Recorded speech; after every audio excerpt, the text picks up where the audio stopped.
ఇటువంటి పేరు వచ్చింది. సిబిఐ ఎంక్వైరీ దాకా తనను ఇబ్బంది పెట్టుతున్నారంటే దానికి కారణం ముమ్మాటికి హరీష్ రావు, సంతోష్ రావుల అవినీతే అంటూ చాలా విస్పష్టంగా విమర్శలు చేశారు ఎమ్మెల్సీ కవిత. సో ఒకసారి మరి బీఆర్ఎస్ నుంచి ఎటువంటి కౌంటర్ రాబోతుంది, బీఆర్ఎస్ నుంచి ఎటువంటి రియాక్షన్స్ రాబోతున్నాయి చూడాలి. ప్రస్తుతం మనతో లైవ్లో జాయిన్ అవుతున్నారు బీఆర్ఎస్ పార్టీ సీనియర్ నాయకులు, మాజీ శాసనసభ్యులు, కవి, గాయకులు రసమయి బాలకిషన్ గారు. బాలకిషన్ గారు నమస్తే. నమస్తే భయ్య. ఎస్ బాలకృష్ణ గారి, మీరే ఫస్ట్ రియాక్షన్ బిగ్ టీవీతో MLC Kavitha. Yeah of course ఇప్పుడు ఎమ్మెల్సీకి రాజీనామా చేశారు కానీ ఎస్ కవిత ప్రెస్ మీట్ మొత్తం ఆశాంతం గమనించి ఉంటారు. కేవలం టార్గెట్ హరీష్ రావు, టార్గెట్ సంతోష్ రావు. సో ఆమె చేసినటువంటి ఆరోపణలు నిజమేనా వాళ్ళిద్దరి పట్ల? ఇప్పుడు ఆమె చేసినటువంటి ఆరోపణలన్నీ అబద్ధాలే అని ఆమె మాట్లాడుతున్నప్పుడు ఆమె ముఖమే చెప్తా ఉన్నది. ఎందుకనంటే ఆమె మాట్లాడుతున్నాయి అబద్ధాలు. ప్రతి వాళ్ళు కూడా సస్పెండ్, పార్టీ క్రమశిక్షణను ఉల్లంఘించినాక పార్టీ సస్పెండ్ చేసి బయటకు వెళ్ళిన వాళ్ళు ప్రతి వాళ్ళు మాట్లాడినట్టుగానే ఆమె మాట్లాడింది. కాబట్టి సస్పెండ్ అయిన తర్వాత అట్లాంటి వాళ్ళ మాటలకు అక్కడ ఎక్కడ నిజాయితీ ఉంటుంది, ఎక్కడ నమ్మే పరిస్థితి కూడా ఏం లేదు. ఎందుకంటే ఆమె కూడా తెలుసు ఆమె మాట్లాడుతున్న అబద్ధాలు అనేది. నిజంగా జనం ఆమె మాట్లాడుతూ ఉంటే నవ్వుకుంటా ఉన్నారు. నేను కూడా మొదటిసారి చూస్తూ ఉన్నా, ఆమెను గతంలో చూసినా ఇప్పుడు కూడా చూస్తూ ఉన్నా. ఆమె కేవలం తనను తాను ప్రొటెక్ట్ చేసుకోవడానికి కోసం మాట్లాడుతున్న మాటలే తప్ప ఎదుటి వాళ్ళు తెలంగాణ ఉద్యమం మొదటి నుంచి కూడా ఈ రోజు వరకు కూడా తెలంగాణ ఉద్యమంలో వాళ్ళ త్యాగాలు ఉన్నాయి, వాళ్ళ కష్టం ఉన్నది. కేసీఆర్ గారిని తెలంగాణ ఉద్యమ నాయకునిగా వాళ్ళు నీడలాగా కాపాడుకున్నటువంటి వ్యక్తుల గురించి ఆమె చాలా నీతిగా లేవు మాటలు. ఇక నేను ఒక మాటలో చెప్పాలనంటే ఆమె మాటలకు అర్థం లేనటువంటి మాటలు మాట్లాడింది. కాబట్టి మేము ఇంకా కూడా వాస్తవంగా మాట్లాడడం కొంచెం బాధ అనిపిస్తుంది. ఎందుకనంటే కేసీఆర్ గారి బిడ్డగా ఆమెకు ఎనలేనటువంటి గౌరవం ఇచ్చినాము. ఆమె బతుకమ్మ ఎత్తితే ఈమెనే గౌరమ్మలాగా గౌరవించినటువంటి తెలంగాణ సమాజము ఇవాళ కేసీఆర్ గారి గురించి అది తెలియదు. కేసీఆర్ గారు వీళ్ళ మాటలు, ఒకరి మాటలు నమ్మే పరిస్థితుల్లో కేసీఆర్ గారు ఉంటారు. అంత తక్కువ చేసి మాట్లాడడం అనేది మాకు చాలా ఇబ్బందికరంగా ఉన్నది. వాస్తవంగా ఇప్పటికీ కూడా నా వలన కొన్ని పొరపాట్లు జరిగినాయి, నన్ను క్షమించు నాన్న అని అంటే నిజంగా మేమందరం కూడా ఆమెకు ఎప్పటిలాగానే మేము గౌరవించే వాళ్ళం. కానీ ఆమె మాట్లాడే మాటలు చూస్తా కానీ బాలకృష్ణ గారు మీరు అంటున్నారు ఆమె అంటే మాట్లాడుతున్న సమయంలో ఆమె మొహం చూస్తేనే అన్ని అబద్ధాలు చెప్పిందని మీరు అంటున్నారు. కానీ చాలా కాన్ఫిడెంట్గా, చాలా ఆవేదనపూరితంగా మాట్లాడారు, ఒక గద్గద స్వరంతో మాట్లాడారు, చాలా ఎమోషన్తో మాట్లాడారు. ఎమోషన్తో మాట్లాడుతున్నప్పుడు వాస్తవాలే జనరల్గా బయటకు వస్తాయంటారు కదా. నటించే వాళ్ళకే గద్గద స్వరాలు ఉంటాయి సార్, జీవించే వాళ్ళకు ఉండయి. నేను 100% చెప్తా ఉన్నా. ఆమె ఒక స్క్రిప్ట్ ప్రకారం మాట్లాడుతూ ఉన్నది. ఆమె నిన్న సస్పెండ్ అయిన తర్వాత ముందే మాట్లాడాలి. మన అసెంబ్లీలో నేను ఒకటే అడుగుతా ఉన్నా, అసెంబ్లీలో కాళేశ్వరం మీద జరుగుతున్నటువంటి చర్చను తిప్పికొట్టినటువంటి హరీష్ రావు గారి గురించి తెలంగాణ సమాజం కానీ తెలంగాణ ప్రజలు కానీ చాలా నిజాలు మాట్లాడిండు, చాలా గొప్పగా మాట్లాడిండు, వాళ్ళు చెప్తున్నటువంటి అబద్ధాలకు గివి నిజాలను మాట్లాడిండు అనేది చర్చ జరుగుతున్నటువంటి సమయంలో ఆమెను ఎవరు ఇక్కడికి తీసుకొచ్చి అదే రోజు మాట్లాడిపించి ఆ చర్చను పక్కతవ్వ పట్టించేసి ఇలా మనల్ని నమ్మే పరిస్థితి లేదు కాబట్టి, కాంగ్రెస్ నమ్మే పరిస్థితి లేదు కాబట్టి అన్నటువంటి ఉద్దేశంతోనే నేను 100% చెప్తా ఉన్నా, ఆ స్క్రిప్ట్ ఆమెది కాదు. మేము మళ్ళీ చెప్తా ఉన్నాం, ఆమె స్క్రిప్ట్ ఎట్లా ఉంటుందో తెలుసు. ఎందుకంటే చిన్నప్పటి నుంచి అంటే బాలకృష్ణ అంటే ఎవరో చెబితే, ఎవరో మాట్లాడమని చెప్తే, ఎవరో స్క్రిప్ట్ ఇస్తే మాట్లాడేటువంటి వ్యక్తిత్వం కవిత గారిదా మీకు కూడా తెలుసు.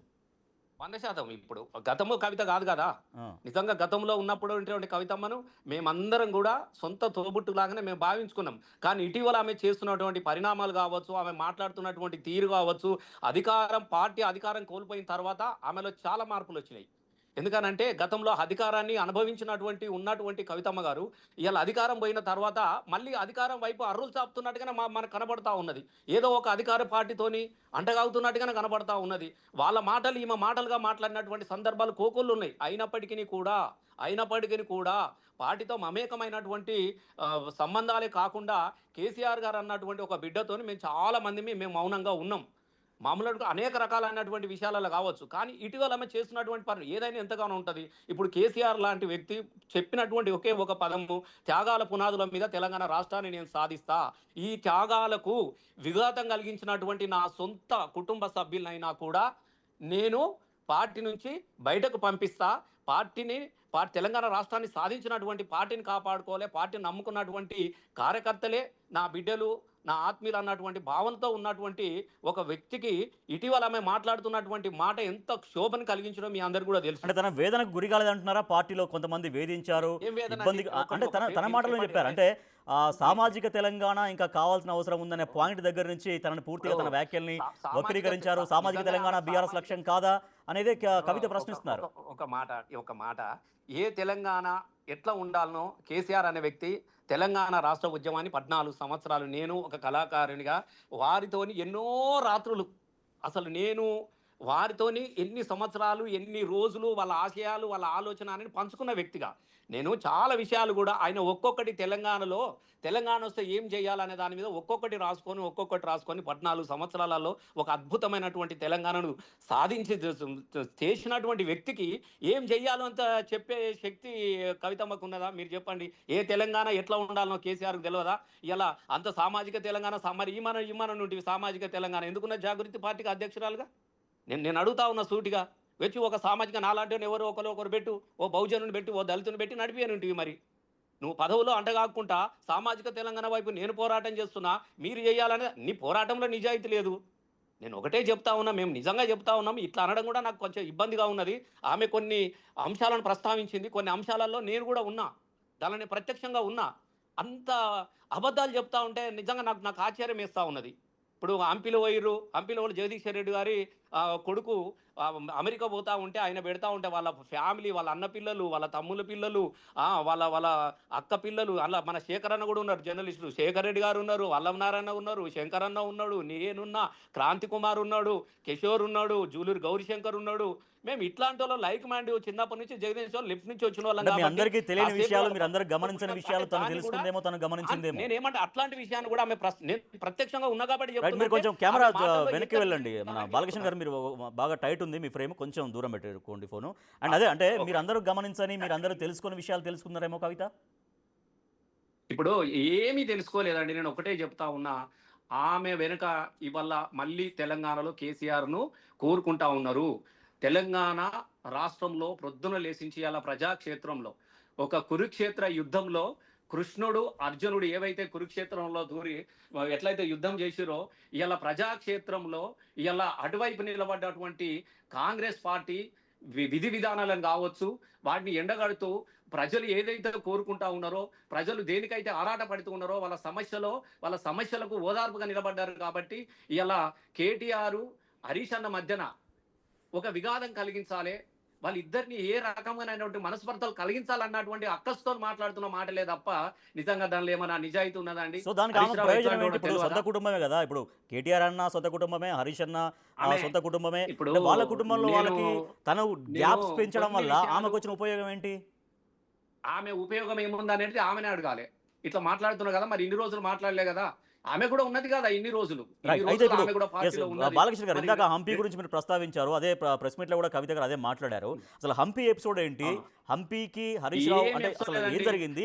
ఆ హంపి టాపిక్ ని అక్కడ కవిత మాట్లాడాల్సినటువంటి అవసరం ఏమంటున్నా, ఇప్పుడు ఆమెకు ఉన్నటువంటి అవగాహన అట్లాంటిది. హంపిదేంది, జగదీష్ అన్న కొడుకు అమెరికాకి వెళ్తున్న సందర్భంలో వాడిని బర్త్డే చేసిరు. పిల్లోడు, వాడు చిన్నోడు, వాడు బుడ్డ పిల్ల అన్నప్పుడు మేము ఎత్తుకున్నాం. పొడిసేటి పొద్దులే ఎలమంది అనగానే ఇట్లా పాట పాడితే తప్ప అన్నం తినటువంటి పిల్లగాడు. అది పెరిగి పెద్దగా గ్రాడ్యుయేషన్కి పోతా ఉంటే హరీష్ అన్న, మన జగదీష్ అన్న ఆయనకు దగ్గర వాళ్ళం. మేము చిన్నప్పటి నుంచి కలిసి ఉన్నోళ్ళం కదా. అల్లం నారాయణ ఉన్నాడు, కట్ట శేఖర్ అన్న ఉన్నాడు, జూలూరు గౌరీశంకర్ ఉన్నాడు, ఎన్ శంకర్ ఉన్నాడు, నేను, క్రాంతి, కిషోర్ మాత్రమే ఎమ్మెల్యేలం. చిరమతి నల్గొండకు సంబంధించిన వాళ్ళు 5-6 పిలుచుకొని వాళ్ళ అక్కలు, వాళ్ళ చెల్లెళ్ళు, వాళ్ళ పిల్లలు, ఆయన ఏదో అంపిలు అందరికీ డిన్నర్ పార్టీ పెడితే మీరు అందరు రండి, చిన్నప్పటి నుంచి వీడు మీ పాటలు విన్నాడు కదా అంటే మేము వెళ్ళిన దాన్ని ఆమె తీసుకొని వచ్చి దాన్ని ఎట్లా మాట్లాడుతూ ఉన్నది. అక్కడేదో కుట్ర, ఎవరు కుట్ర చేస్తారు? జగదీష్ అన్న వాళ్ళ అన్న పిల్లలు ఉన్నారు, వాళ్ళ వదినలు ఉన్నారు, అన్న వాళ్ళ అక్కలు ఉన్నారు, చెల్లెళ్ళు ఉన్నారు. గీళ్ళ అండి పార్టీని మాట్లాడితే ఇప్పుడు ఆమె కూడా తెలియాలిగా. అంటే ఆ విషయాన్ని మాట్లాడింది కాబట్టి ఆమె మాట్లాడుతున్న మాటలు ఎంత నిజాయితీ అనేది నేను అర్థం చేసుకోగలను. ఇప్పుడు చాలా వరకు పార్టీ నాయకులకు, పార్టీ కార్యకర్తలకు మీ అందరికీ చాలా వరకు తెలియదు, ఇంకా చాలా జరిగాయి పార్టీలో అని చెప్తున్నారు. అంటే జనరల్గా కవిత గారికి ఉండే అడ్వాంటేజ్ ఏంటంటే ఫ్యామిలీ మెంబర్, సొంత కుమార్తె కేసీఆర్ గారికి, తర్వాత కేటీఆర్ గారికి సొంత సోదరి, కాబట్టి నిజంగానే ఆమెకు అడ్వాంటేజ్ ఎక్కువ ఉండొచ్చేమో. అంటే నిజంగా ఎగ్జాక్ట్గా ఇంట్లో ఏం జరుగుతుంది? మేము ఒక్కటి చెప్తా ఉన్నాము, వ్యక్తిగతంగా కేసీఆర్ గారిని ఎంత గొప్పగా రెస్పెక్ట్ చేస్తాం. ఎందుకు? తెలంగాణ తీసుకొచ్చినాడు కాబట్టి. వాళ్ళ పిల్లల్ని కూడా అంతే గొప్పగా మేము రెస్పెక్ట్ ఆనర్ చేస్తాం. మేము చాలా మంది కూడా ఇప్పుడు మీరు వినండి, ఆమెను ఎంపీగా చేసినప్పుడు, అన్నని ఎమ్మెల్యేగా చేసినప్పుడు కూడా కష్టపడ్డ వాళ్ళు కూడా అరే సార్ కదా, అని చెప్పేసి ఆమె గొప్ప అవకాశం ఇచ్చిండు కదా, ఎంపీకి ఇచ్చినాడు, గెలిపించినాడు. తర్వాత ఆమె చేసుకున్న స్వయం కృపరాతో మేము అందరం 2 సార్లు మేము గెలిచామండి. మరి ఆమె ఎందుకు గెలవలేదు? మీరు ఒక్కటి ఆలోచన చేయండి. మేము అందరం గెలిచినాం కదా, మళ్ళీ 2 సార్లు భారీ భారీ మెజార్టీతో గెలిచినాం. ఆమె ఎందుకు గెలవలేదు? సో తన నేను ఓటమికి ఏమంటున్నా పార్టీలను అంటే కొంతమంది పనిచేశారు, కొంతమంది అంటే ఎవరు ఓటమి కాదు, కోసమే ఆమెనే కారణం. పనిచేశారు, తనను ఆమె ఓడించాలనే చూశారు, ఆ- అప్పటి నుంచే కుట్రలు నేను కొనసాగినాయి అనేది. నీ ఆమె ఓటమికి ఆమెనే కారణము. ఆమె వైఖరి మేము చెప్పాల్సిన అవసరం లేదు. మీరు నిజామాబాద్ పోయి అడగండి. నిజామాబాద్ వెళ్ళి ఏ ఒక్కరైనా కదిలించండి ఏం మాట్లాడతారో ఆమె గురించి. అయినప్పటికీ కూడా మా సారు బిడ్డ ఆమె వస్తే దండం పెట్టిరండి. ఏం తక్కువ చెప్పండి. ఈ టైంలో లేని అన్ని ఉన్నాయన్నట్టుగా మాట్లాడిచి పార్టీని ఒక విచ్ఛిన్నం చేసే కుట్రలో మాట్లాడుతున్నటువంటి మాటలు మేము చాలా బాధపడతా ఉన్నాం. నిజంగా చెప్తా ఉన్నాం. ఇలా హరీష్ అన్న లాంటి వ్యక్తి గురించి ఆమె మాట్లాడినటువంటి నీచమైన మాటలు చాలా మంది రగిలిపోతా ఉన్నారు. సంతోష్ బాబు గురించి మాట్లాడినటువంటి మాటల గురించి చాలా మంది రగిలిపోతా ఉన్నారు. నేను ఒకటే చెప్తా ఉన్నాను. మీరు ఎట్లా మాట్లాడతారండి? మీ దగ్గర ఏం ఆధారాలు ఉన్నాయి చెప్పండి.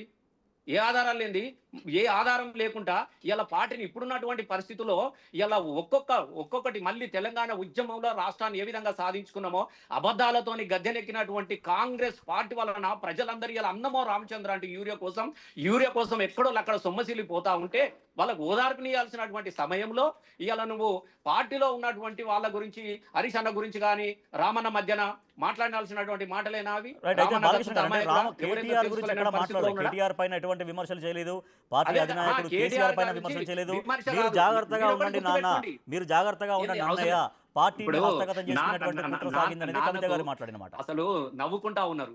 నాన్నకు జాగ్రత్తలు చెప్పాల్సినంత స్టేజ్ లో కేసీఆర్ గారు లేరండి. బిడ్డ నువ్వు జాగ్రత్త, నువ్వు తప్పుడు పనులు చేస్తున్నావు, నువ్వు మాట్లాడాలకూడని మాటలు మాట్లాడుతా ఉన్నావు, నువ్వు ఎక్కడో చిన్నగా నీకు కొంచెం ఇబ్బంది ఏర్పడుతున్నది, నువ్వు ఎవరు ఊళ్ళో ఉన్నట్టున్నావు అని శుద్ధులు చెప్పే పెద్ద ఆయనకు నువ్వు జాగ్రత్త అని చెప్పేసేసి అన్న జాగ్రత్త అని అనేది కేటీఆర్ గారికి తెలియదండి? మా పార్టీ వర్కింగ్ ప్రెసిడెంట్ వారు అన్నిసార్లు గెలిచిండు, అన్నిసార్లు పార్టీ కోసం రాజీనామా చేసినోడు. కేటీఆర్కి తెలియదా ఏందనేది? ఇక మీరే చెప్పాలనా?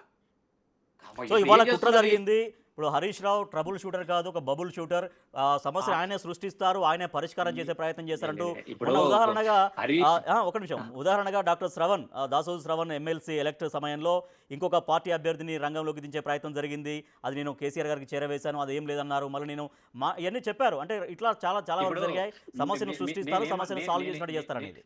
నేనేమంటున్నా, ఇప్పుడు ఆమె చెప్పిన నిజాలని మనం ఎందుకు అనుకోవాలి? అన్న బాలకృష్ణ ఇప్పుడు అంటే ఆమె మనం చాలా కేవలం పదాలు కవిత చెప్పింది. గారు మాట్లాడిన నాకు మాటలు తెలిసి మాత్రమే ఇక్కడ లేదు. ఉటంకిస్తున్నాం అంతే. మనం ఇది ఏది అయినా కేసీఆర్ తో చర్చ పెట్టకుండా, కేసీఆర్ తోని మాట్లాడకుండా ఏ ఒక్క మాటను కూడా హరీష్ అన్న ఎప్పుడూ మాట్లాడలేదు. ఆయనే మొదటి నుంచి ఈ తెలంగాణ పార్టీ 2001లో పెట్టకముందు అటు హరీష్ అన్న ఉన్నాడు, నేను ఉన్నా, గన్ని సంవత్సరాల నుంచి సారు కాళ్ళల్లో మెదిలే సంటి పిల్లలాగా మేము మెదిలిన వాళ్ళము. కాబట్టి హరీష్ అన్న ఏందో నాకు వ్యక్తిగతంగా నాకు తెలుసు, సార్ ఏందో తెలుసు. ఏ నిర్ణయం అయినా కూడా సారు చెబితే తప్ప, మీరు చూడండి అనేకమైనటువంటి ఇబ్బందులకు వేరే వాళ్ళు ఇబ్బందులు పెట్టినప్పటికీ కూడా పార్టీని నమ్ముకున్నట్టు వ్యక్తి, పార్టీ కోసం ప్రాణమైన ఇచ్చే వ్యక్తి హరీష్ అన్న. పార్టీకి ఎప్పుడు కూడా నష్టం చేయడు. కేసీఆర్ గారు ఉన్నంత కాలం కేసీఆర్ గారు ఏది చెప్పితే కూడా అది జవదాటినటువంటి వ్యక్తి. ఎందుకనంటే కేసీఆర్ కు హరీష్ అన్న పెద్ద కొడుకు అయితే రామన్న చిన్న కొడుకు. ఆయనకు 2 కళ్ళ లాంటి బిడ్డలు వీళ్ళిద్దరు. కాబట్టి ఇక నేను ఇంతకన్నా నేను ఎక్కువ చెప్పలేను. కవితమ్మ మాట్లాడినటువంటి స్వార్థపూరితమైనటువంటి మాటలు ఇంకా కూడా అంటే పార్టీకి బాలకృష్ణ నష్టం నిజంగా చేసే అంటే విధంగా. వాళ్ళ కుటుంబంలో ఇటువంటి చెప్పండి. డిస్ప్యూట్స్ రావాలని నిజంగా ఎవరు కోరుకోరు. ఎందుకంటే వాళ్ళంతా అసోసియేషన్, వాళ్ళ బాండింగ్ అనేది చాలా గొప్పగా ఉండేది, అందరికీ తెలిసిన విషయమే. సరే, దురదృష్టవశాత్తు ఇవన్నీ వచ్చినాయి. అయితే కవిత చేసినటువంటి ఆరోపణలో చాలా ముఖ్యమైనటువంటి ఆరోపణ ఏంటంటే, ముఖ్యమంత్రి రేవంత్ రెడ్డి, హరీష్ రావు ఇద్దరు కలిసి ఢిల్లీ నుంచి ఒకే ఫ్లైట్లో చాలా వరకు కొన్ని అంతర్గత విషయాలు మాట్లాడుకున్నారు. సో దాని తర్వాతనే, వాళ్ళ మీటింగ్ తర్వాతనే, వాళ్ళ ప్రయాణం తర్వాతనే నా పైన కుట్రలు సాగాయి. మరి ఎవరికి చెప్పారు, ఏం చెప్పారో అవన్నీ కూడా అనుమానాలు వ్యక్తం చేశారు.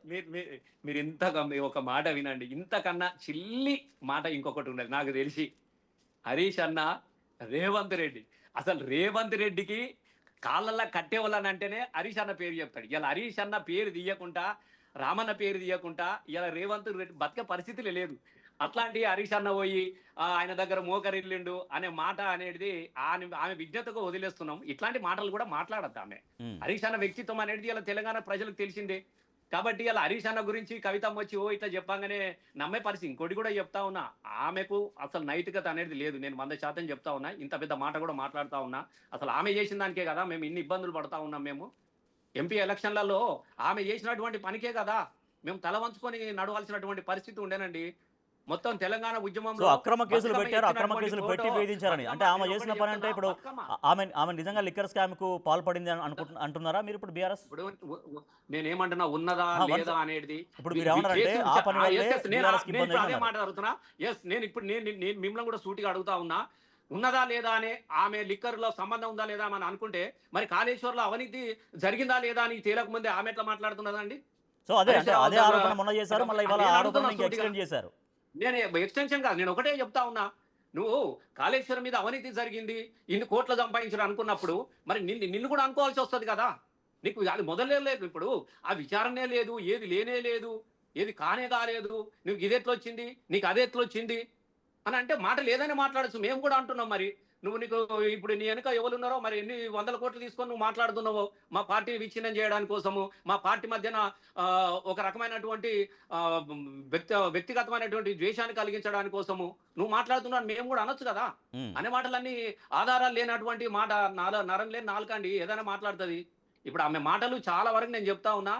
సారీ, నేను ఆమె ఏమైనా బాధపడ్డా నాకేం ఇబ్బంది ఏం లేదు, కానీ ఆమె మాట్లాడుతున్నటువంటి ఏ ఒక్క మాటలో కూడా సత్యం లేదు. అన్ని అబద్ధాలే. నేను 100% చెప్తున్నా, ప్రతిదీ అబద్ధమే. సో ప్రతిదీ అబద్ధమే అని ఎన్నికల్లో చెప్తా ఉన్నా హరీష్ నేను. రావు ప్రత్యేక ఫండ్స్, మళ్ళా స్పెషల్ ఫండ్స్ పెట్టుకున్నారు. పార్టీ నుంచి వచ్చేటువంటి జనరల్గా వచ్చేటువంటి ఆ ఫండ్ కాకుండా సొంతంగా ఫండ్ ఏర్పాటు చేసుకున్నారంటే అసలు ఆ డబ్బులన్నీ నువ్వు ఎక్కడివి అనే ఒక ప్రశ్న మాట కూడా వేశారు. రమేష్ గారు, ఇప్పుడు ఒక మాట, హరీష్ అన్న ఈ ఉద్యమం బతకాలి, రేపు మళ్ళా మనం అందరు గెలవాలి అనుకున్నప్పుడు, తను మంత్రిగా పనిచేసుకున్నప్పుడు, నీకు హరీష్ అన్న విషయం మీకు మళ్ళీ చెప్తా ఉంటా.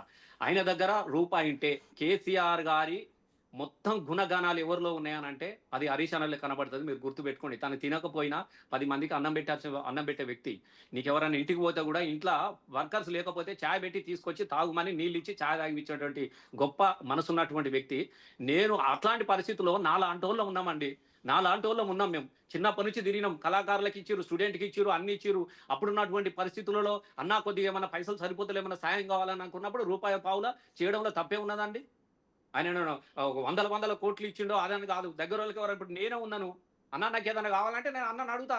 కేటీఆర్ని కూడా అడుగుకుంటా. నేను అన్న నాకు కొన్ని పైసలు అవసరం ఉన్నాయి, ఖర్చు లేవంట, ఇస్తారు నాకు. నాలాంటి వాళ్ళు కొంతమంది ఉంటారు. ఇప్పుడు దానికి పట్టుకొని నువ్వు పార్టీని ఎందుకు ఏం అవసరం అండి? మీరు గుర్తుపెట్టుకోండి. పార్టీ మీరు కేటీఆర్ ఏందో హరీష్ అన్నకు తెలుసు, హరీష్ అన్న ఏందో కేటీఆర్ తెలుసు. హరీష్ అన్నకు మంత్రి పదవి వచ్చే వరకు కూడా నేను ప్రమాణ స్వీకారం చేయ, నాకు అవసరం లేదన్నటువంటి వ్యక్తి. వాళ్ళిద్దరి మధ్యన అట్లాంటి బాండింగ్ ఉంటది. ఒకరి గురించి ఒకరికి బాగా తెలిసినటువంటి వాళ్ళు. అట్లాంటి వ్యక్తుల మధ్యన కూడా ఆమె మాట్లాడుతున్నటువంటి మాటలు ఎంత ఇబ్బందికరంగా ఉన్నాయి మీరు చెప్పండి. ఎస్, ఇప్పుడు సంతోష్ ఇప్పుడు విషయంలో కూడా మాజీ రాజ్యసభ సభ్యులు జోగినపల్లి సంతోష్ కుమార్ విషయంలో కూడా ఒక చెవిలో జోరీగా చెప్పులో రాయి లాంటి వ్యక్తి అంటూ అభివర్ణించారు. మరి అంటే ఇదంతా ఎప్పుడు మాట్లాడాలి? మరి పోయి చెప్పనుంటివి, ఇట్లా అని చెప్పనుంటివి. ఇప్పుడు ఇవాళ నీకు బాధ కలిగింది, ఇవాళ నువ్వు బహిష్కృతురాలు అయినవు కాబట్టి ఆయన అట్లాంటి వాళ్ళు, ఈయన ఇట్లా అయిన వాళ్ళు మస్తు మంది అంటారండి. మస్తు మాకు మస్తుగా సో తెలుసు. వాళ్ళకు కూడా మేము మంచి కూడా మస్తు బాండింగ్ ఉండే బాలకృష్ణ గారు. మాట్లాడచ్చు. సో అందరికీ తెలుసు, నాకు కూడా తెలుసు కాబట్టి అడుగుతున్నాను. అంటే ఇప్పుడు రాఖీ కట్టినప్పుడు కూడా కేటీఆర్ గారు ఎంత క్లోజ్గా ఉంటారో సంతోష్ కూడా అంతే ఆప్యాయంగా అందరూ ఉండేవాళ్ళే. కానీ ఇంత స్థాయిలో ఆరోపణలు చేశారంటేనే మీకు ఇది కూడా చెప్తున్నా.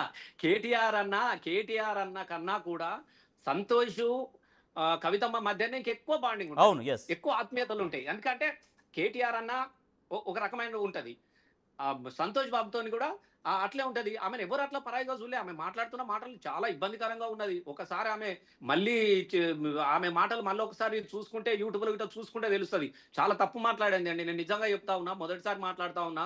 నేను ఎప్పుడు కూడా ఎవరి గురించి, వ్యక్తుల గురించి మాట్లాడలే. కానీ ఇవాళ ఆ కుటుంబాన్ని విచ్ఛిన్నం చేయాలి, పార్టీని సర్వనాశనం చేయాలి, వ్యక్తుల మధ్యన ద్వేషాన్ని పెంచాలన్నటువంటి ఒక విషం చిమ్మే మాటలే తప్ప ఆమె మాట్లాడింది ఏ ఒక్కడి దానిలో కూడా సత్యం లేదు. నేను మళ్ళీ చెప్తా ఉన్నా. అంటే బాలకృష్ణ గారు, అంటే ఇప్పుడు మాట్లాడిన వ్యాఖ్యలు, కవిత చేసినటువంటి వ్యాఖ్యలు కేవలం రాజకీయ పరంగా అనేది కుటుంబ పరంగా కూడా చాలా ఎఫెక్ట్ చూపించే ప్రమాదం లేదా? ఏం ఎఫెక్ట్ లేదు. ఫ్యామిలీ పరంగా ఇప్పుడు డైరెక్ట్ సంతోష్నే అన్నారు అంటే సంతోష్ కుటుంబ సభ్యులు కూడా హట్ అవుతారు. తర్వాత హరీష్ రావు అన్నారు, ఆయన కూడా వాళ్ళ కుటుంబ సభ్యులు కూడా హట్ అవుతారు. ఇవన్నీ జనరల్ గా వాళ్ళ ఫ్యామిలీలో నిజాలు అనుకున్నప్పుడు ఎవరైనా బాధపడతారు. ఆమె చెప్పేటి అన్ని అబద్ధాలు అనుకున్నప్పుడు ఎవరెందుకు బాధపడతారు? సంతోష్ బాబు ఏందో అందరికి తెలియదా? సంతోష్ బాబు అన్న నిన్నయాలు వచ్చినోడా చెప్పు. ఎన్ని త్యాగం చేసిండు చెప్పు. కుటుంబాన్ని త్యాగం చేసుకున్నాడు కేసీఆర్ కోసం. మరి ఈమె ఏడున్నా చెప్పు. నేను అడుగుతా ఉన్నా.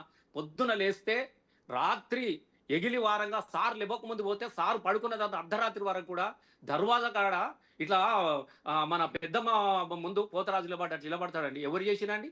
ఇలా సంతోష్ బాబు గురించి చాలా మాట్లాడుతూ ఉంటారు. ఎవరు చేసింది చెప్పు సేవ? ఆయన సో నేరెళ్ల ఘటన చెడుగున్న గురించి కూడా పని మాట్లాడారు నవీన్ చేసిరా? బాలకృష్ణ గారు. నేరెళ్ల ఘటన విషయంలో అప్పుడు దళితులను 7 దళితుల్ని చాలా తీవ్రంగా ఇబ్బంది పెట్టడంలో సంతోష్ ఫోన్ చేసి చెప్పడం వల్లే చాలా వరకు ఇబ్బంది పడ్డారు. ఆ కుటుంబాలు ఇంకా ఇప్పుడు వేదనలోనే ఉన్నాయి. వాళ్ళు ఇప్పుడు ఎక్కడ ఏం పని చేసుకోకుండా ఉన్నారంటూ గతంలో కాంగ్రెస్ వాళ్ళు కావచ్చు, గతంలో బీజేపీ వాళ్ళు కావచ్చు, ఏవైతే మాట్లాడేదో ఆ ఘటన దాని గురించి మాట్లాడారు. దళితుల పైన చాలా తీవ్రంగా థర్డ్ నేను డిగ్రీ అమ్మ చేయించారనేది. ఇక నేను ఒకటి విషయాన్ని మాట్లాడుతా ఉన్నా. నేను కూడా దళితునే. నేరాల అనేది నాకు కలిసే ఉంటది. నా ఎల్లంతకుంట నియోజకవర్గం నాకు తెలుసు మొత్తం కూడా. మొత్తం కూడా తెలుసు. మరి ఇన్ని రోజులు ఎందుకు మాట్లాడలేదు ఆమె? మరి ఎందుకు పరామర్శకు పోలేదు? నేను అడుగుతా ఉన్నా. ఇప్పుడు నువ్వు సస్పెండ్ అయిన తర్వాత సంతోష్ బాబు దళితుల మీద ప్రేమ వదులుకోపోయడము, దళితుల మీద ఓహో ఓహో అని మాట్లాడుతున్నాం. మరి అప్పుడు ఎందుకు మాట్లాడలేదని అడుగుతున్నా నేను. ఆ రోజు ఎందుకు నీ జాగృతి ఉన్నది కదా, పోయి పరామర్శకు పోనిటి, నీకు కూడా వాస్తవాలు తెలిసేటి కదా ఎవరైంది అనేది. కాబట్టి అలా ప్రతిపక్షాలు మాట్లాడినట్టే ఇలా ఆమె మాట్లాడుతూ ఉన్నది. కాబట్టి ఎవరు మాట్లాడిస్తా ఉన్నారు ఇలా నేరాల సంఘటన తర్వాత ఏంది అనేది మొత్తం తెలిసిపోయినది, అందరికి కూడా తెలుసు. మరి ఇప్పుడు ఎందుకు ఇప్పుడు అంటున్నాం అంటే ఏంది? దీని వెనుక ఉన్నటువంటి మతలబ్ ఏంది? ఇప్పుడు చాలా విషయాలు ప్రస్తావించింది. 2009లో అంటుంది, 2016లో అంటుంది. అసలు ఒక్క మాటకు సంబంధం లేనటువంటి పరిస్థితిలో మాట్లాడుతాం. ఆమె కొంచెం కన్‌ఫ్యూజన్‌లో ఉన్నది. మళ్ళీ 2, 3 రోజుల తర్వాత ఆమె మాటలు ఆమె ఏమన్నా సెట్ చేసుకుంటది కావచ్చు అని అనిపిస్తా ఉన్నది. ఎందుకనంటే ఆమె మాటల్లో సరైనటువంటి అది లేదు. అంటే ఆమె ఏం మాట్లాడాలనుకున్నదో మాట్లాడలేదు. ఏదో రైట్. ఒకటి ఆమె పొద్దస్తమానము హరీష్ రావు మీదనో, సంతోష్ రావు మీదనో, లేకుంటే వాళ్ళ మధ్యన ఏదన్నా ఒక రకమైనటువంటి మాటలు కల్పించాలన్నటువంటి ఉద్దేశంతో మాట్లాడిన రైట్. మాటలే తప్ప, అలా ఏ ఒక్కటి కూడా నిజాలు లేవు.